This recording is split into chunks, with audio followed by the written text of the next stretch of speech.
ایک شخص نے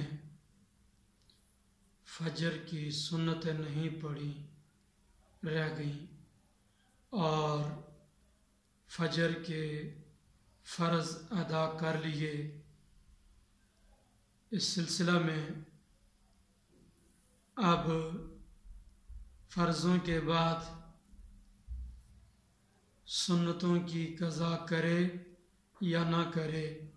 اس سلسلہ میں بارِ شریعت میں لکھا ہے کہ اگر فجر کی سنت قضا ہو گئی اور فرض پڑھ لیے تو اب سنتوں کی قضا نہیں ہے۔ البتہ امام محمد رحمۃ اللہ علیہ فرماتے ہیں کہ طلوع آفتاب کے بعد اگر پڑھ لے تو بہتر ہے،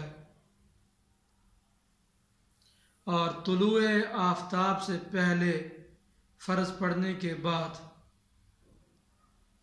سنتوں کی قضا بالاتفاق ممنوع ہے کہ اس دوران کسی قسم کا نفل پڑھنے کی اجازت شرعاً نہیں ہے۔